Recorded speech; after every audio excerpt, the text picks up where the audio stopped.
कि तनी बस करी रे पबली रहे दे अतोर दिल बारी पहिले से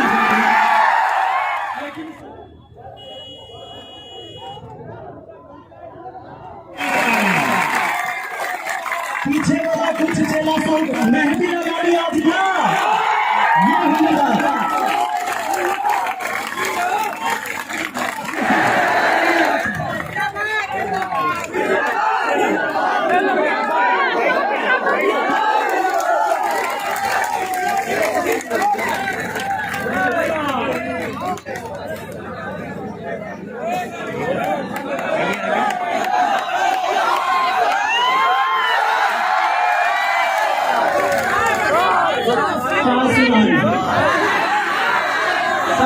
सारी बातें कह दिया।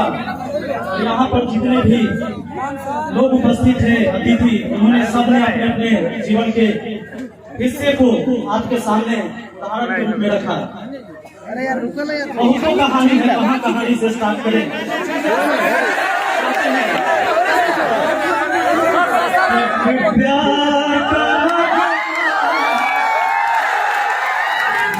जो की रवानी है जिंदगी और कुछ भी नहीं, तेरी मेरी कहानी बस तेरी मेरी।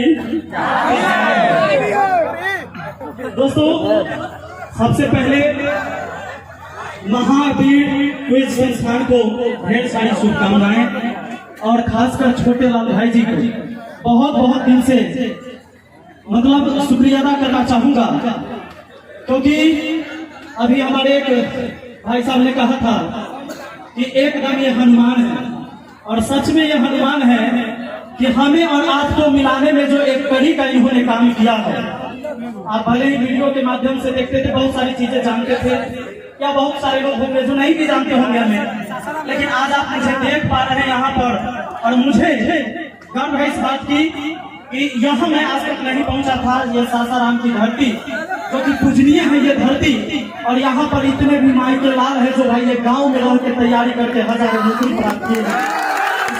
बात नहीं है, थोड़ी सी कमी मुझे खाली यहाँ पर वो एक चीज का कि हम सब नौजवान यहाँ उपस्थित तो है, हमारे बहुत सारे भाई यहाँ, मैं अगर गिनती करूँ तो 5,000 से कम लोग नहीं होंगे, ज्यादा होंगे, लेकिन बहनों की संख्या बहुत कम रही। क्या ऐसा है कि हम खुद आगे बढ़ रहे हैं, अपनी बहनों के बारे में हम नहीं सोचते हैं? सबके पास बहनें होंगी, ये बात लगभग होगा। हम जैसे आए, हमारी बहनें यहाँ तक नहीं पहुंच पा रही हैं।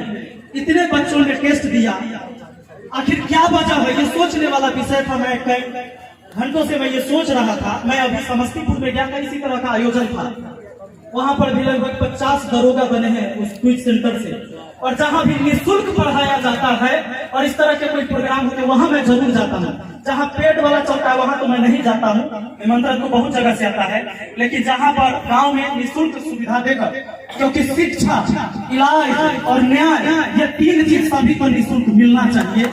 अगर ये चीज मिल रही है तो वहाँ हम लोगों का हमेशा योगदान रहेगा, चाहे आप जब भी याद करिए, जहाँ याद करिए, हम आएंगे जरूर। वहाँ गया था, मैंने देखा कि 50-50 तो लड़का लड़कियां नहीं थी, लेकिन यह निश्चित था कि 100 में अगर वहाँ पर 40 लड़कियां थी तो 60 लड़के थे, यानी 60-40 का ये रेशियो था। तो मुझे बहुत अच्छा लगा था।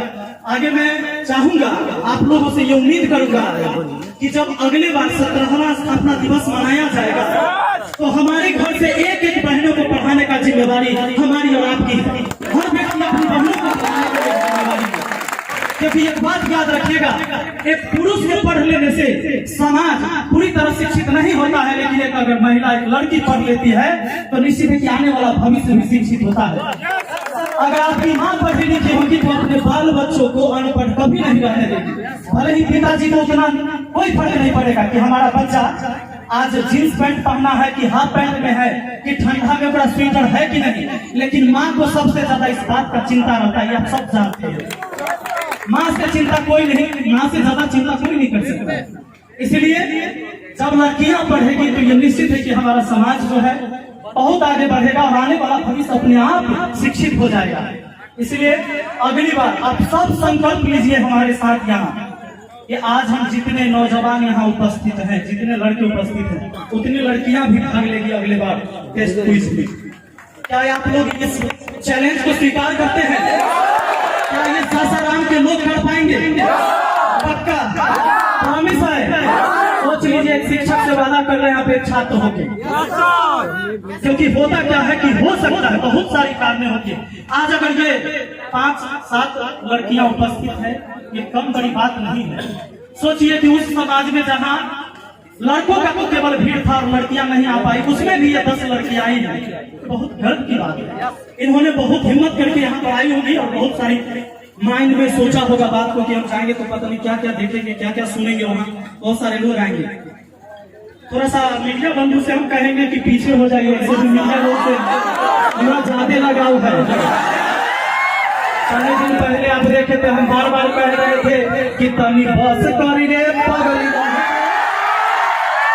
हम बार बार कह रहे थे कि तनी बस करी रे पगली रहे थे,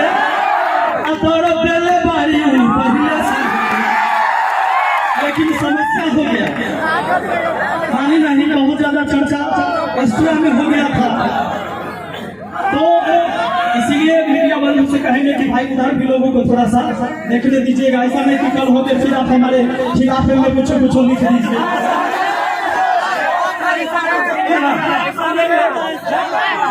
दोस्तों, एक बात सीधा सा जान लीजिए, सफल होने के लिए ना बहुत ज्यादा टॉपर होने की जरूरत, बहुत एकदम ईमानदार, मतलब खूब पढ़ाई में एकदम खूब लगल है, भात दिन अंधाधुन, वो सबसे कुछ नहीं। समझ लीजिए, कुछ लोग दिखावा के लिए पढ़ते हैं और कुछ लोग जरूरत से पढ़ते हैं। इस बात को याद रखिएगा, दो ही लोग सफल हो सकते हैं। एक जो जरूरतमंद है, पढ़ाई जरूरी है उसके जीवन में, उसके अलावा उसका कोई विकल्प नहीं है। वो दूसरा जो शौक है पढ़ाई करता है, वही सफल हो सकता है, बाकी कोई व्यक्ति सफल नहीं होता है, बात जान लीजिए। दूसरा चीज आप ये जान लीजिए, सफलता का मतलब ये नहीं है कि अगर आप यूपीएससी क्वालिफाई कर रहे तो आप सफल हो गए, आपने रेलवे में जॉब प्राप्त कर लिया तो सफल हो गए, आप कोई भी चीज हासिल करिए, सफलता का मतलब ये नहीं होता है। सफलता का मतलब लोग यहाँ तक ये भी निकालते हैं कि जिसके पास ज्यादा धन है, आर्थिक रूप से जोड़ते हैं, जिसके पास ज्यादा पैसा है वो सफल